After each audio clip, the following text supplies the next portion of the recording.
Hi everybody! How are you all doing? I'm gonna channel my higher self today, and I have no idea where my higher self is gonna take me. I'm starving for new things, brand new things. And so when I say that, I was thinking about, all the archangels that we already know, all the alien beings that we already know, What about stuff we don't know anything about? I'm really interested in that. So angels that we don't know anything about, alien beings that we don't know anything about. I want to connect with new energies and even bring in new energies to the earth and get you all connected with new energies with me so we can experience some new stuff. So one thing that's cool, if you go to a crystal shop, you can find a calling to a special stone. And literally, that's how you do it. You don't think too hard on it. Just follow your heart, okay? So when you find that stone brings new energy into your aura, new energy into you. It tunes your energy field, harmonizes your energy field to that crystal's specific gifts. And we could say that crystal specific gifts is based on what this book says that crystal specific gifts are. But if you get more into the crystal, you'll find a totally different universe. And it can still blend with the same, but it's so fun to go into crystals to see what's inside that package. It's so much more. All right, so in saying that, okay, you get a crystal, you upgrade your energy field, right? With the crystal energies. So I want to do a journey with my higher self to access new energies and then share those new energies with all of you. And it would be nice to meet somebody new or somebody super old that our history has forgotten about. And that's all I can say about that. So I'm going to go ahead and relax here. I hope you guys are doing well. All right, I'm ready.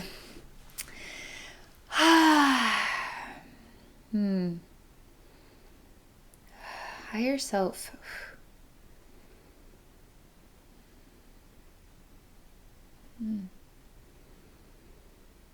She's reminding me of an experience that I had. I actually made a video on this. I didn't share it because it was a bit dark and I didn't want to freak people out. So it's not that disturbing to me to go to dark places because as a healer, it's just that way because it needs hugs, okay? So the more depth I can get into those spaces, then the more light I can bring into that area. So it doesn't disturb me, but it disturbs other people because people don't always understand what the interdimensional universe is all about.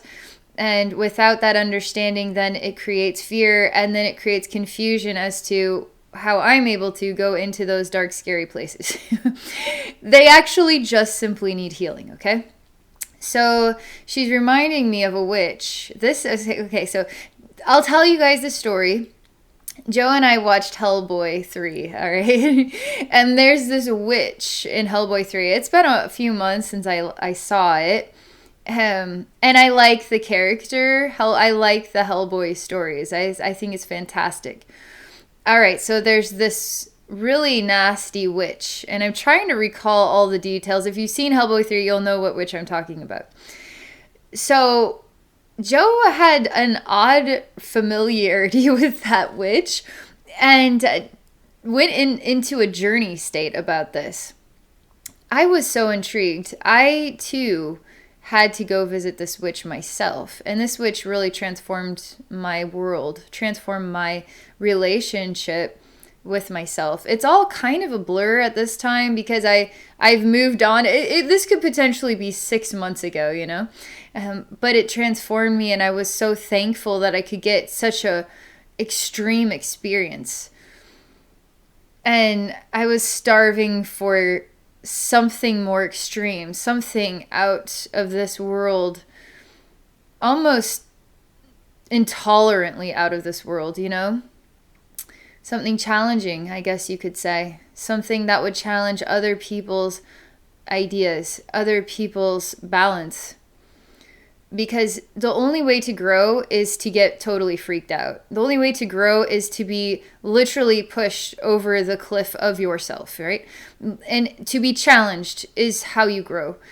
to be dumbfounded, to be confused, to be startled, to be sad, to be boisterous, to be bright. I mean, to be all these things and to continue to grow through all of them and cycle through all of them is how we grow. But you really grow when you go into what makes you the most vulnerable. Not what makes you the happiest, but what makes you the most vulnerable. So I'll just say that, okay? I may or may not share a link to this unlisted video. I'm not sure. If I decide to share a link to this unlisted video, either A, I will pin it in the comment section, or it'll be in the description, okay? All right, back to the journey, my higher self.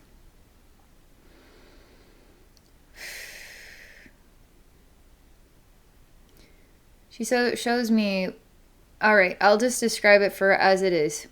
It's a round room. It's made out of stone. It has many doorways. And it's reflective of many spectrums of identity. It's comprehensible to the human because it's kind of, it still relates to what we can comprehend, okay? So she shows me each one of these doorways is going to be comprehensible, but it's going to be a variety of a spectrum of personas or experiences. And she says you don't know what door. It's like you could be posed with many doors and not know which door to choose. And nobody's going to tell you which door to choose because you have to make that choice. You have to decide which door that you want to explore, which pathway. And to the human makes a choice and then sees what happens. And that is the pathway. That is the pathway you choose. Why did you choose that? Did you actually know you were choosing that pathway before you actually chose that door? It was all destiny. It was all fate. Were you sensing things beneath the surface of your conscious awareness? Did you already know? Were you destined, as in there's a calling within your own soul to face something, whether that is good or that is bad, however it wants to be defined? It was for your greatest good. And your soul always is sort of magnetically drawn to its greatest good, even if it hurts. Okay? That's what she's talking about. But she tells me she's sort of, okay, so I can experience her. She's kind of in the air, but she feels also like she's solidly standing behind me, and she has some sort of metal like staff. And I hear her pound it onto the ground one time, and I can hear this sort of echoing noise. And she tells me that in a way it would be more challenging for me to explore something softer. And she's talking about my relationship with challenge. So in conjunction with, so my higher self that I've always worked with for years and years and years, is a snake, okay?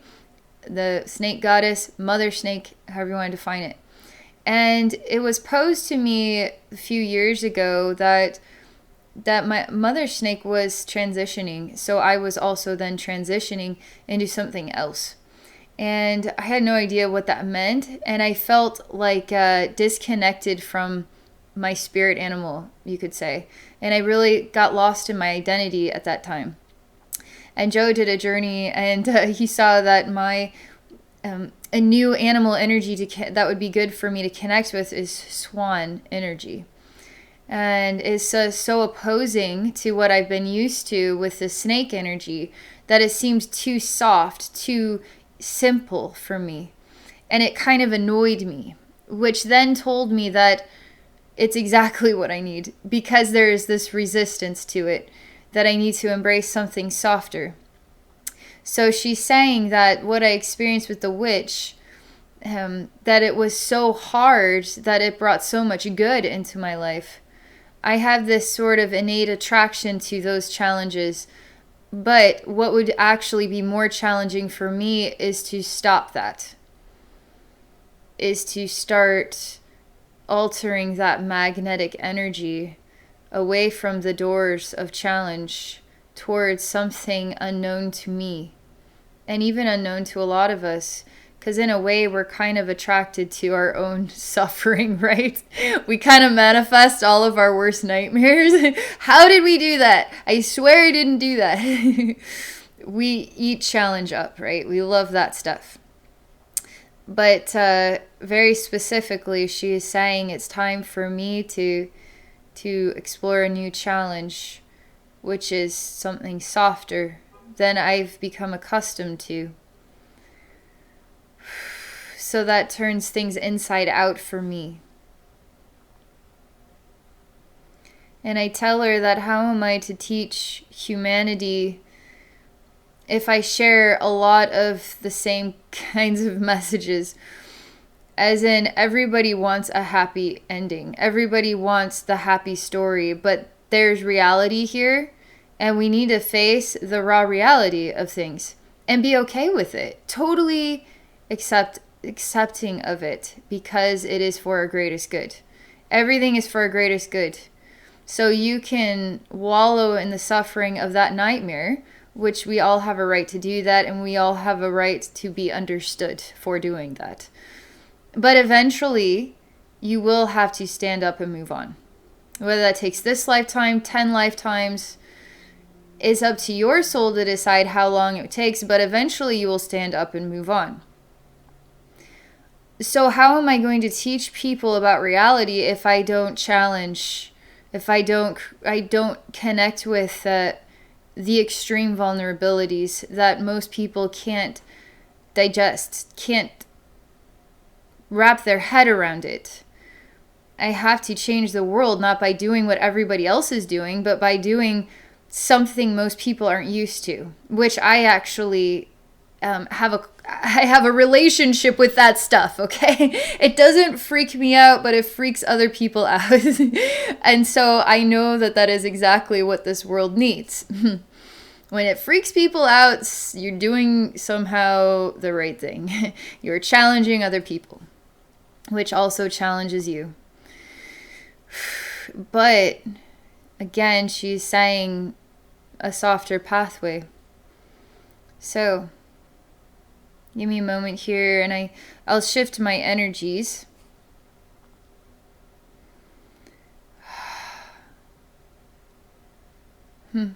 So I feel myself has nothing to do with any of these doors in this concrete sort of it's like a deep room of an old castle or something.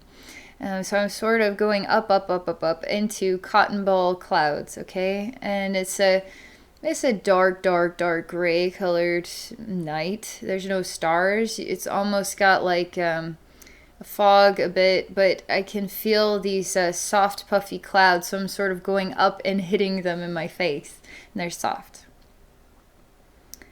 And it makes me think of puppy dogs and kitty cats and really soft animals that you can't help it. You just need to pet that animal. You just need to love it. Let me love you. Let me love you, kitty cat or doggy, please. I just need to pet you. That's what it's like. It's wonderful. It's like, makes me so happy. There's another image of ice skating. And a long time ago when I was about 3rd grade, back when it was still really cold in the wintertime and it snowed from right about Halloween on, so it was almost like 6 months of winter. Now it feels more like 6 months of fall. But it used to ice over. It used to be really, really cold. And there was one time we had ice skates and we walked about a mile down to this, I don't know how, it just collected water here, so it created a small pond. And it was icy, and there was like a slight hill that went down into it, and I learned to ice skate that day. And I ice skated really well, and I would go to the top of this hill and like skis. It was so icy that I could literally ice skate right on down the hill right into this ice pond. And it was very cold, but it was very fun. And I remember that day. and she's showing me ice skating on a very flat, perfectly flat pond. This was not perfectly flat. It was had a lot of grooves, and it was not smooth by any means.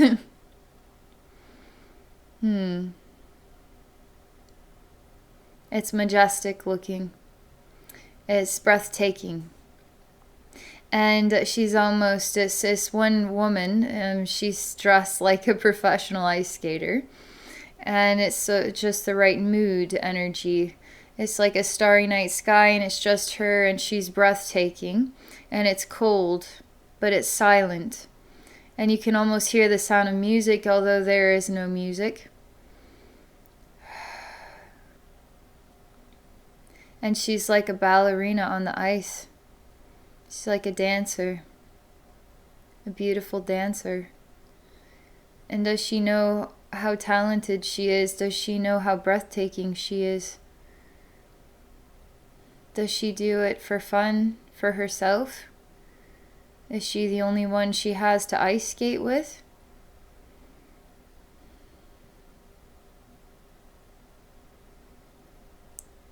I see her forever here, in time. Forever in time here. And she shows me that this moment in time is still in the snowflake. When you look into this snowflake, you will see her ice skating majestically. And it's eternity, so even if it appears to be 5 minutes of ice skating, it's eternity. So there is no time. So it could be 2 minutes of ice skating for infinite time. It doesn't matter, because you won't ever know. Because in eternity, there is no time, so you don't ever know what time it is. You won't ever feel a sensation or connection with time. So souls can get lost in eternity. And that's why you need people who go into the spirit realm to help souls.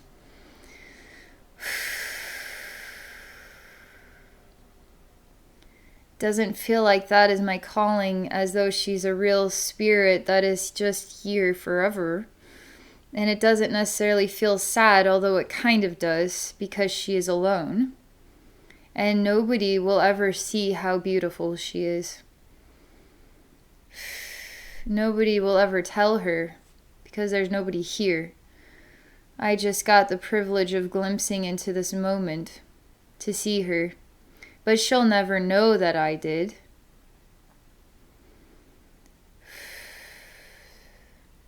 And that's what I'm supposed to know about. She shows me many snowflakes. Isn't this kind of like the Grinch who stole Christmas? Like the Who village is inside of a snowflake? It's very similar to this concept. Lots and lots and lots and lots of snowflakes.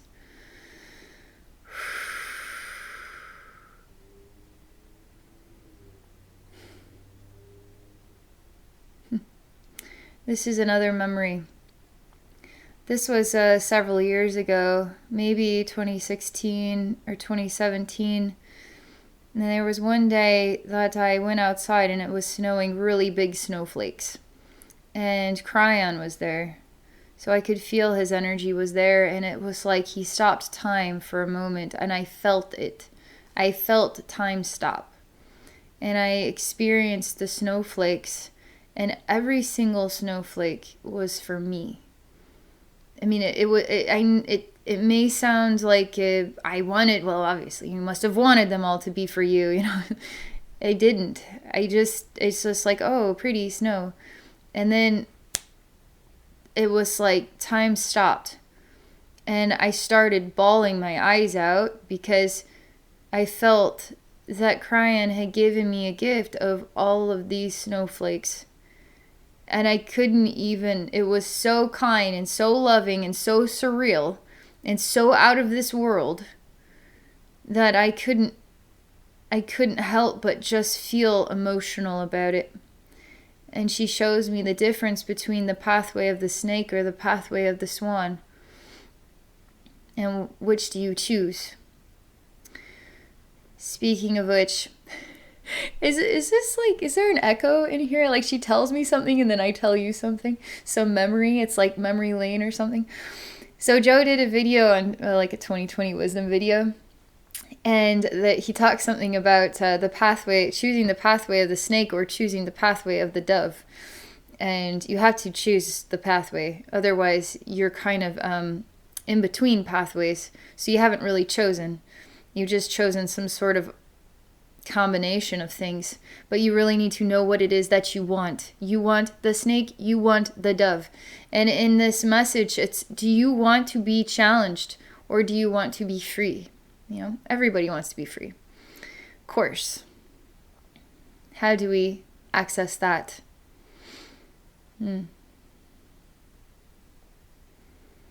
So, she's showing me the pathway of the snake or the pathway of the swan. Also a white bird.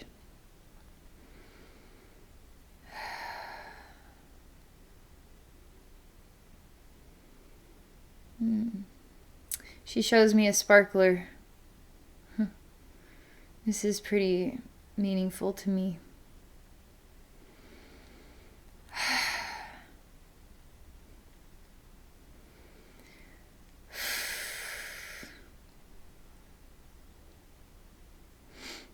So now we understand what it takes to have true courage. They share a moving message that makes you cry in front of people. So, this reminds me of summer, 4th of July summers at my grandpa's house. And he had a magical house that was on a hill, kind of in the middle of a city, okay? So it was like an island in the city. And there was a big pool, and it was a big-sized house as well. And we all got cigarettes so we could light our fireworks off. And I'm like 5 years old. The people, I mean, this was normal. This was normal, you know? And we were lighting fireworks off. I mean, we were seriously doing this. And we're talking the fireworks that blow fingers off. But we knew to, once you light that thing, you throw it as fast as you can. You just knew to do that. Otherwise, it was going to hurt. And when she shows me the sparkler, it brings back those memories of the cigarette and lighting lots of fireworks and swimming and all the family being there and family friends being there. And it was such a gathering. There was just so much activity and it was so fun. It's a really meaningful memory.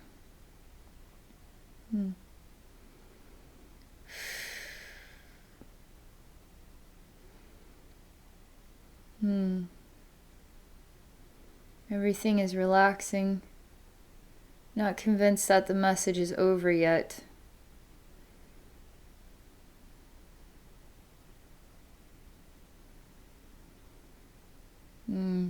She shows me what is herself, and she's a mother figure. So I always call like kind of women that are masters, spirits or master energies, mothers. We call our earth Mother Earth. I don't know why I feel that inspiration, but I've done it for, it just first came to me, I don't know, maybe like 5 or 6 years ago. I just started calling the female spirits mothers because they are nurturing and loving, but they can also be hard too. But I see her there, and my higher self, and I am a child and I go to her. It's different. There's like a complete understanding of each other in a way.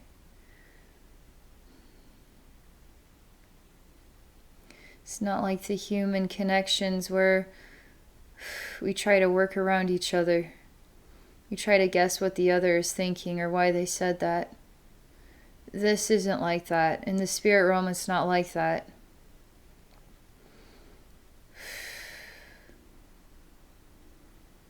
I don't see her face, I just see her from the shoulders down. There's a candlelight and she's wearing a full dress. I mean, all the way down to her wrist. And then, like, you could imagine it even being a turtleneck up. And the fabric, it's not that flashy in my opinion. I think it could be better. But it's brown and like a orangish colored, and there's stripes. And there seems to be some very minimal white lace. It just looks very dull to me. It's pretty. It's got like a sheen to the darker brown color. Like you can see the reflection of the light on it like it's a silk or something like this. And it's got these vertical stripes.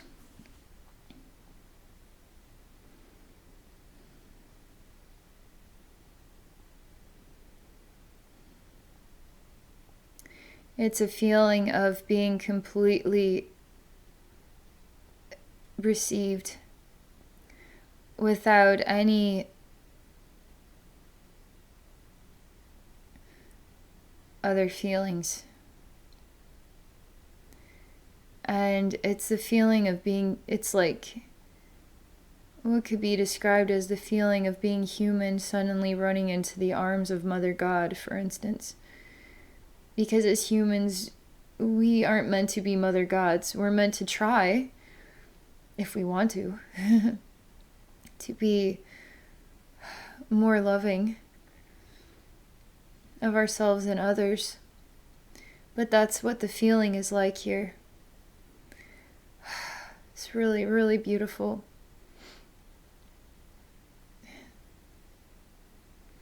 It's a really important message because it's also about the materialism versus the spiritualism. And we kind of live in both of those worlds. Or we live in one of those worlds. But it's very much so like that here. It's not all just spiritual balance, for instance. It's not all spiritual love. But we have to have materialism because we have to have a bowl in order to eat out of it. Otherwise we eat off the ground, right? Or, we have to have some things in order to make it simplify the experience or clean up the experience. So those things become more things, And now we have the world today. So what were basic needs become extraordinary needs.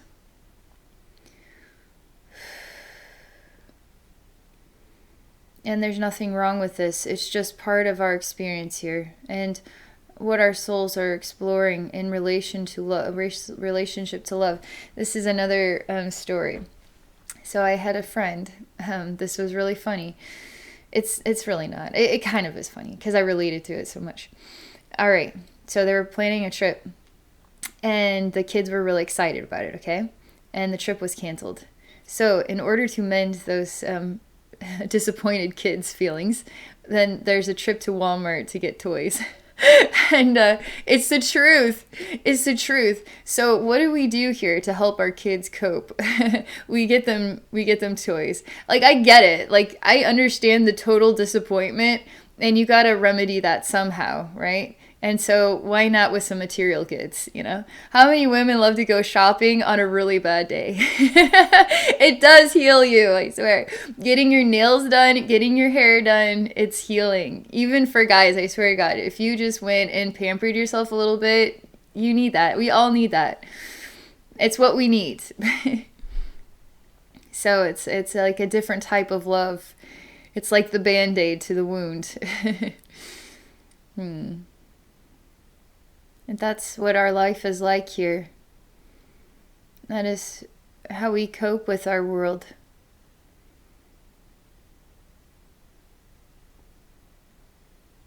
It's like a dual. It's like both. How does it just become one pathway? How does it just become spiritual love or material love?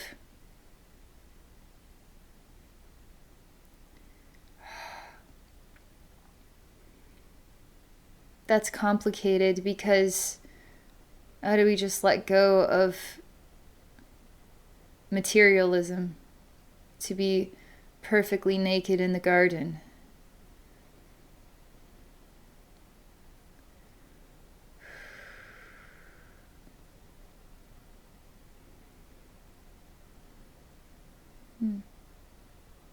She shows me a campfire, and I can hear the sounds of the fire crackling. I mean, it's very loud and clear, and I feel there's others here. And it feels like a connection. It feels like we care about each other. And it's as if no words need to be spoken. We just love the company of each other without even saying a thing. And we all experience the fire together in our own unique way.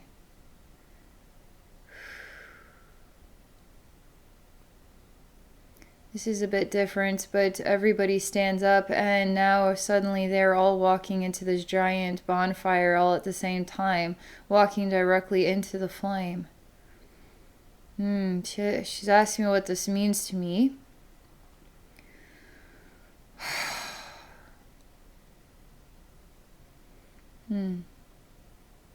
It almost was like they were hypnotized for a moment. They just all went and did some insane thing. They all just somehow something moved in their heart, and they all just decided to walk into the fire. It's like suicide. I mean, that was literally the level that it was shown to me. So what do I make of that? Boy, that's complicated. Let me see. I take one of the bodies out of the fire. She's crying, and it's not because of the fire. It's because of something else. Another one I take out of the fire. It isn't because of the fire, it's because of something else. They all are the same. So why did you go into the fire?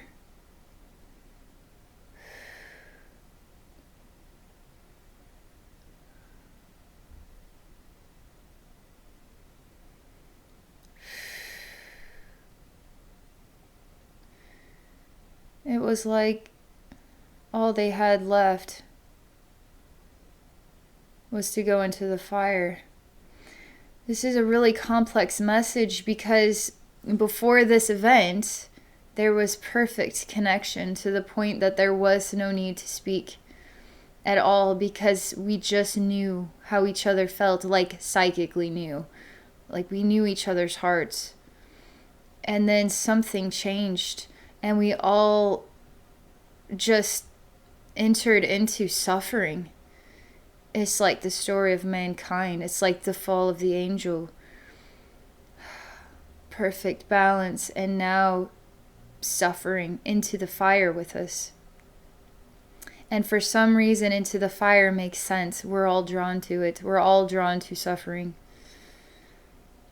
As though it is our it's like our role.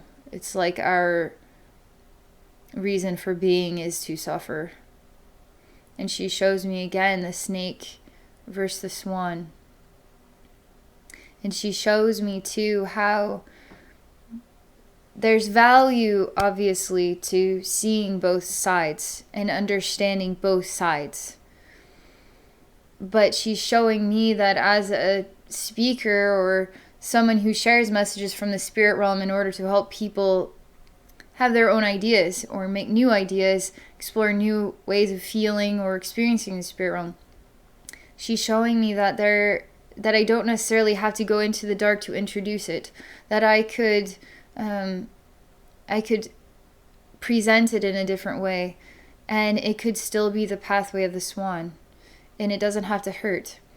It's just presented in this way without creating a stimulation of vulnerability. It allows a safety in comprehending these concepts. So she's showing me this.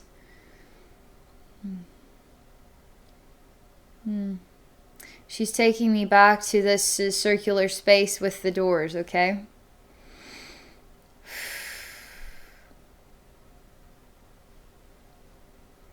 She asked me which door I choose.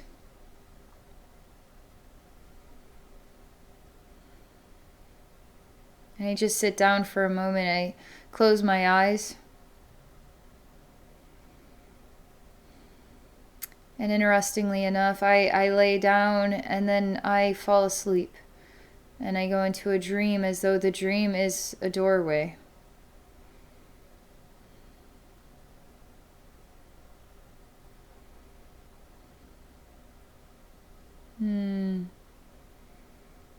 This again is another complex message.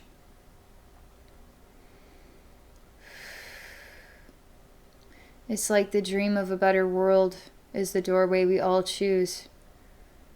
But it's still just a dream. It's not yet materialized on a level that we could acknowledge that it exists here.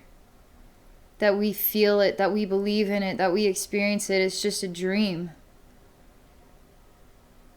So when I wake up to reality, which door do I choose? Again. But for some reason, I never stopped dreaming.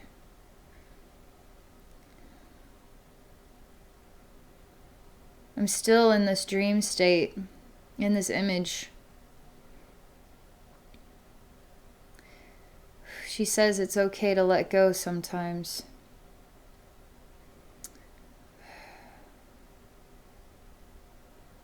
So this is another strange thing, but I let go of my body, and then I travel into a dark place. As though the darkness is light itself, like a bug is drawn to the light. It's like this soul of mine is drawn to the darkness as though it is the most attractive light. I see so much more in the dark. Because the dark doesn't tell me what I see. The light shows me what to see, but the dark doesn't tell me what to see. It doesn't show me what to see. It allows me to decide for myself. And that gives the dark power, because it gives me an opportunity to explore who I am. By discovering who I am in a place where it isn't just, the light isn't just shined on the obvious. You have to find it. You have to discover it, which will make you proud of yourself. It's almost like if you lived in the light, it would be as obvious as being the best swimmer or runner, or you wouldn't, it's all obvious. Everything would just be so obvious. There would never be any type of issues ever. But in the dark, you have to discover what is there. And it's all your own dream. It's all your own guidance, your inner spirit's eyes. And you play out what you feel is there or what you believe in. I mean, there's so many things involved here that then manifests your reality and your doorway.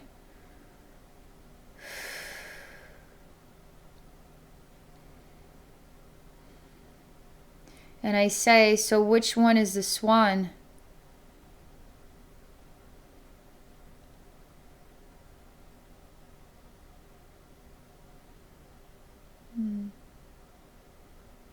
Where life is easy and everything is just handed to you, so obviously.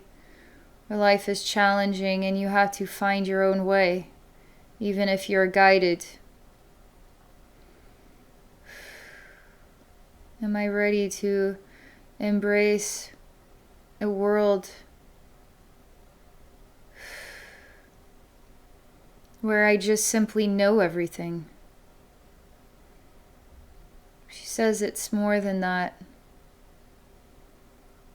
because it's the love that creates the light and the knowing. So you'll feel that inside yourself and you'll feel set free. But the dark challenges you to feel the light inside yourself and to even know that light exists. And she shows me how difficult it would be to even comprehend what that means. Because we our idea of love is still shrouded by darkness. We're still challenged by it. Even somebody who could love the most would still be challenged by it here as a human.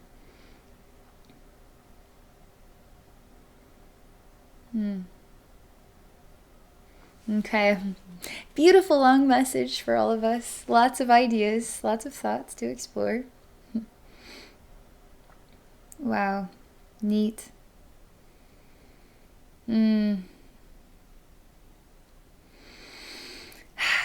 Thank you so much for joining me on this journey. I hope you enjoyed it. If you're ever interested in working with me one-on-one for a psychic session, please visit me at my website at abbeynormalswisdomquest.com. All right, everybody. Thank you again. Have a wonderful day.